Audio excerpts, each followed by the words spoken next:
চাষাঢ়ার জমিদার বাড়ির মেয়ে লাবণ্যর জীবনটা ছিল যেন এক বিশাল জাদুঘরের অতি যত্নে রাখা প্রদর্শনীর মতো। ২২ বছরের যৌবন, কিন্তু তার চারপাশে ছিল কেবলই শূন্যতা আর একঘেয়েমির কঠিন বেষ্টনী। তার বাবা প্রতাপশালী জমিদার শওকত চৌধুরী ছিলেন গ্রামের প্রধান, যার প্রভাব প্রতিপত্তি ছিল এলাকার মানুষের কাছে ঈশ্বরের নির্দেশের মতো। লাবণ্যর পৃথিবী জুড়ে ছিল বিলাসবহুল জীবন, কিন্তু সেই জীবনে ছিল না কোনো মুক্তির আনন্দ বা প্রাণের স্পন্দন। তার হৃদয়ের গভীরে এক অদৃশ্য মুক্তির জন্য তৃষ্ণা ছিল। লাবণ্যের জীবনে সেই মুক্তির প্রথম আভাস নিয়ে এলো এক গ্রীষ্মের নির্জন দুপুরে। জমিদার বাড়ির সামনের পথ দিয়ে প্রতিদিন দুপুরে একটি পুরনো জং ধরা সাইকেলে চেপে আইসক্রিম বিক্রি করতে আসত এক যুবক, নাম তার রতন। রতনের বয়স ২৫। তার চেহারায় শহরের কোনো জৌলুস ছিল না, পোশাক ছিল সবসময় ধুলো ময়লায় মলিন, আর কথা বলার ধরনটাও ছিল অত্যন্ত গ্রাম্য, সরল ও কিছুটা তোতলা। গ্রামের প্রায় সবাই তাকে মূর্খ রতন বলে ডাকত, কারণ তার বুদ্ধি ছিল নিতান্তই সাদামাটা। সে সমাজের চোখে ছিল মূল্যহীন, কিন্তু তার হাতে তৈরি আইসক্রিমের স্বাদ ছিল গ্রামের সেরা, আর তার হাসি ছিল পৃথিবীর সবথেকে পবিত্র শিশুর হাসির মতো নির্মল। লাবণ্য প্রথম তার শয়নকক্ষের উঁচু জানালা দিয়ে দেখত কিভাবে রতন তার ভাঙা আইসক্রিমের বাক্সের ঢাকনা খুলে গ্রামের গরিব বাচ্চাদের সাথে মিশে যায়, কিভাবে সরল হাসিতে তাদের খুচরো পয়সার আবদার মেটায়। তার এই মূর্খতা নয়, তার ভেতরের নিটল সরলতাটাই লাবণ্যের চোখে এক দুর্লভ ঐশ্বর্য হয়ে ধরা দিল। রতনের মনে কোনো জটিলতা ছিল না, কোনো কপটতা ছিল না। এই সহজ সরল মানুষটি, যাকে লাবণ্য তার চারপাশের ধূর্ত, স্বার্থান্বেষী, চাটুকার মানুষদের মধ্যে কখনো খুঁজে পায়নি, সেটাই তাকে রতনের প্রতি প্রবলভাবে আকর্ষণ করল। লাবণ্য অনুভব করল তার জীবনের সব অর্থহীন জটিলতার বিপরীতে রতন যেন এক স্নিগ্ধ, সহজ সত্য, এক শীতল শান্তির বাতাস। লাবণ্যের হৃদয়ে যখন রতনের জন্য ভালোবাসার জন্ম হল, তখন সে এক দুঃসাহসিক সিদ্ধান্ত নিল। একদিন সাহস করে সে তার বিশ্বস্ত কাজের মেয়ে হাসিকে দিয়ে রতনকে ডেকে পাঠাল, যদিও সেই ভয়ে তার বুক কাঁপছিল। শুরু হল তাদের এক অস্বাভাবিক গোপনে প্রেমের গল্প। প্রতিদিন দুপুরে যখন শওকত চৌধুরী বিশ্রামে যেতেন, তখন লোকচক্ষুর আড়ালে জমিদার বাড়ির পেছনের পরিত্যক্ত বাগানের ঝোপের ধারে তাদের দেখা হতো। লাবণ্য রতনের জন্য তার বাবার পছন্দের দামি টিফিন বক্সে ভরে খাবার এনে দিত, আর রতন তার জন্য নিয়ে আসত তার নিজের হাতে তৈরি ভালোবাসায় মাখা কুলফি বরফ। রতন লাবণ্যের পাশে বসে মন্ত্রমুগ্ধের মতো তার শহরের জীবন, পড়ালেখা আর স্বপ্নের কথা শুনত। তার চোখ কখনো লাবণ্যের শরীরের দিকে বা তার দামি গহনার দিকে যেত না, শুধু দেখত এক নরম মনের নারীকে, যাকে তার ভালোবাসার জন্য সংগ্রাম করতে হচ্ছে। লাবণ্য বুঝতে পারল রতন তাকে ভালোবাসে তার টাকা বা জমিদারির প্রতিপত্তির জন্য নয়, বরং শুধুই তাকে ভালোবাসে। দর্শক, এমন পবিত্র এবং নিষ্পাপ ভালোবাসা আজকালকার দিনে বিরল, তাই না? যদি গল্পটি আপনাদের হৃদয় স্পর্শ করে থাকে, তবে আমাদের গল্পের চ্যানেলটিকে একটি লাইক দিয়ে সাবস্ক্রাইব করে আপনার সমর্থন জানাতে ভুলবেন না। কিন্তু এই প্রেম ছিল গ্রামের মানুষের চোখে এক চরম উপহাস আর প্রতিপত্তির অমর্যাদার বিষয়। জমিদার শওকত চৌধুরীর মেয়ে হয়ে সামান্য আইসক্রিমওয়ালার সাথে প্রেম। জমিদার বংশের মুখে চুনকালি, এই কথা বাতাসের চেয়েও দ্রুত গ্রামের প্রতিটি কোণায়, প্রতিটি মানুষের মুখে ছড়াতে লাগল। গ্রামের চায়ের দোকান, পান বিড়ির টং আর জমিদারের বৈঠকখানা পর্যন্ত এই প্রেম ছিল আলোচনার প্রধান খোরাক। রতনকে দেখলেই লোকে ফিসফিস করত, হাসত, তাকে লক্ষ্য করে নোংরা মন্তব্য ছুড়ে দিত। রতন তার সরলতায় সেসব গ্রাহ্য করত না, কিন্তু লাবণ্যর জন্য তার কষ্ট হতো। তার কাছে লাবণ্যের ভালোবাসাই ছিল জীবনের একমাত্র অর্জন, একমাত্র সত্য। একদিন বিকেলে গ্রামের এক ঈর্ষাপরায়ণ মোড়ল এই খবরটা পৌঁছে দিল প্রতাপশালী শওকত চৌধুরীর কানে। খবরটা শুনে শওকত চৌধুরীর মাথা যেন ফেটে গেল। তার আভিজাত্য, তার বংশের সম্মান, তার এতদিনের অর্জন, সবকিছু যেন এক মূর্খ, নিম্নশ্রেণীর আইসক্রিম বিক্রেতার হাতে ধুলায় মিশে যাচ্ছে। এটা তার কাছে মৃত্যুর চেয়েও অপমানজনক ছিল। শওকত চৌধুরী সঙ্গে সঙ্গে তার বিশ্বস্ত ও দুর্ধর্ষ লাঠিয়ালদের ডাকলেন। তার আভিজাত্যের অহংকারে আঘাত লাগলে তিনি আর কিছু সহ্য করতে পারতেন না।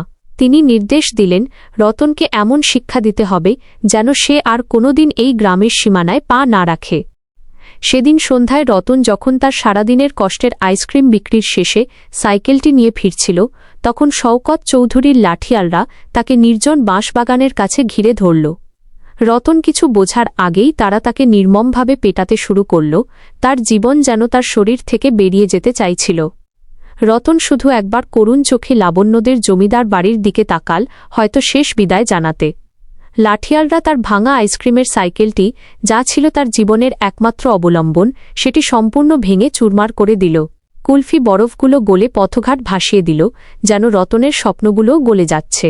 রতনকে আধমরা করে তারা গ্রামের বাইরে শহরের প্রধান সড়কের মুখে ফেলে দিয়ে এলো। কঠোর নির্দেশ দিল, যদি সে আর কোনোদিন এই গ্রামে ফেরে তবে তার পরিণতি হবে লাশ হওয়া। রতনের অপরাধ ছিল, সে জমিদার কন্যাকে ভালোবাসার স্পর্ধা দেখিয়েছিল। ঘটনাটি পরের দিন লাবণ্যকে জানাল তার বিশ্বস্ত কাজের মেয়ে হাসি। লাবণ্য সেই মুহূর্তেই যেন জীবনের শেষ শক্তিটুকু হারিয়ে ফেলল। তার চোখে আর জল এলো না, কেবল এক শূন্য বিস্ফারিত দৃষ্টিতে সে নিজের চারপাশের দিকে তাকাল। তার স্বপ্নের, তার ভালোবাসার জগৎটা ভেঙে টুকরো টুকরো হয়ে গেল, আর সেই ভাঙা টুকরোগুলো তার মনের মধ্যে গেঁথে গেল। সেই রাত থেকেই লাবণ্যর আচরণে অস্বাভাবিকতা দেখা দিল। সে খাওয়া দাওয়া ছেড়ে দিল। সে কেবলই রতনের নাম জপ করতে শুরু করল, আর বারবার তার আইসক্রিমের ঘণ্টা বাজানোর শব্দ শুনতে পেত। সে তার দামি শাড়ি, গহনা, বই সব ছুঁড়ে ফেলে দিল। তার মন কেবল সেই আইসক্রিমওয়ালার ভাঙা সাইকেলের জন্য কাঁদতে শুরু করল। লাবণ্যর পাগলামি দিন দিন বাড়তে থাকল, যা জমিদার বাড়ির চার দেওয়াল ছাড়িয়ে পুরো গ্রামে ছড়িয়ে পড়ল। সে আর স্বাভাবিক মানুষের মতো আচরণ করত না। সে কেবলই আইসক্রিমের ঘণ্টা বাজানোর শব্দ শুনতে পেত। সে তার বাবার বিলাসবহুল গাড়ি থেকে জোর করে নেমে পথে পথে হাঁটত আর চিৎকার করে রতনকে ডাকত। সে ভাবত, রতন হয়তো গ্রামের মোড়ে তার জন্য আইসক্রিমের সাইকেল নিয়ে অপেক্ষা করছে। আপনার প্রিয়জনের জন্য এমন আত্মত্যাগ আর কষ্টের গল্প যদি আপনার হৃদয় ছুঁয়ে থাকে, তবে আমাদের পরবর্তী পর্বের আপডেট পেতে এখনই সাবস্ক্রাইব বাটনে ক্লিক করুন। লাবণ্য প্রায় গভীর রাতে তার বাবার সিন্দুক খুলে কুলফি বরফের দাম হিসেবে কিছু টাকা বের করে রাস্তার ধারে রেখে আসত। সে ভাবত, রতন হয়তো রাতে এসে সেই টাকা নিয়ে যাবে। তার পোশাক হতো এলোমেলো, চুলের বাঁধন খুলে যেত। জমিদার বাড়ির মেয়ের এমন উন্মাদনা দেখে গ্রামের লোকেরা ভয় পেত, অনেকে করুণা করত, আবার অনেকে ফিসফিস করে বলত, আইসক্রিমওয়ালার অভিশাপ লেগেছে শওকত চৌধুরীর বংশে। শওকত চৌধুরী সমাজের চোখে মুখ দেখাতে পারতেন না। তার সব প্রতিপত্তি যেন তার মেয়ের পাগলামির কাছে তুচ্ছ হয়ে গেল। শওকত চৌধুরী অনেক টাকা খরচ করলেন, শহরের সেরা ডাক্তার, এমনকি কবিরাজও দেখালেন, কিন্তু লাবণ্যের কোনো উন্নতি হল না। তার পাগলামি এতটাই চরম সীমায় পৌঁছে গেল যে সে নিজের ঘর বাড়ি, এমনকি তার বাবা মাকেও চিনতে পারত না। একদিন সে তার দামি হীরের গহনাগুলো রাস্তার কুকুরের গলায় পরিয়ে দিল আর বলতে লাগল, এইগুলো রতনের আইসক্রিমের দাম, আমি তাকে ঠকাতে পারি না। অবশেষে সমাজের চাপ এবং মেয়ের মানসিক অবস্থার দ্রুত অবনতির কারণে শওকত চৌধুরী বাধ্য হলেন এক কঠিন, মর্মান্তিক সিদ্ধান্ত নিতে। লাবণ্যকে পাবনা মানসিক হাসপাতালে ভর্তি করা হল। পাবনা মানসিক হাসপাতালের বিশাল উঁচু প্রাচীরের আড়ালে লাবণ্যের জীবনের শেষ আশাটুকুও বিলীন হয়ে গেল। হাসপাতালের করিডোরে সে কেবলই পাগলের মতো ঘুরে বেড়াত, আর তার হাতে থাকত একটি ভাঙা কাঁচের টুকরো, যা ছিল রতনের আইসক্রিম সাইকেলের ভাঙা হেডলাইটের অংশ। সে ওটিকে পরম যত্নে নিজের ভালোবাসার শেষ স্মৃতি হিসেবে ধরে রাখত। মাঝে মাঝে সে হাসপাতালের নার্সদের কাছে আবদার করত, আমাকে একটা কুলফি বরফ এনে দাও না, রতন আসবে, দামটা দিয়ে দেব, ও খুব ভালো আইসক্রিম বানায়। শওকত চৌধুরী প্রতি মাসে একবার মেয়েকে দেখতে আসতেন। মেয়ের করুণ, ফ্যাকাশে চেহারা দেখে তিনি নীরবে চোখের জল ফেলতেন। তিনি হয়তো বুঝতে পেরেছিলেন যে সরলতাকে তিনি মূর্খতা ভেবেছিলেন, সেটাই ছিল আসল, খাঁটি ভালোবাসা। তার অহংকার এবং মূর্খতার কারণেই আজ তার মেয়ের এই পরিণতি। রতনকে গ্রাম থেকে তাড়িয়ে দিয়ে তিনি তার মেয়ের ভালোবাসা নয়, বরং তার জীবনটাই কেড়ে নিয়েছিলেন। তার সব ধন সম্পদ এখন অর্থহীন, কারণ তার মেয়ে আজ এক মানসিক হাসপাতালের রোগী। লাবণ্য এখনও সেই হাসপাতালে আছে। সে এখন আর চিৎকার করে না, শুধু শান্ত হয়ে হাসপাতালের বাগানবাড়ি বা করিডোরে বসে থাকে। তার চোখে এখনও সেই আইসক্রিমওয়ালার সরল হাসিটা লেগে আছে। সে অপেক্ষা করে হয়তো একদিন হাসপাতালের গেটে বাইকের হর্ন নয় বরং সাইকেলের মৃদু ঘণ্টা শুনতে পাবে আর রতন তার জন্য মিষ্টি কুলফি বরফ নিয়ে আসবে।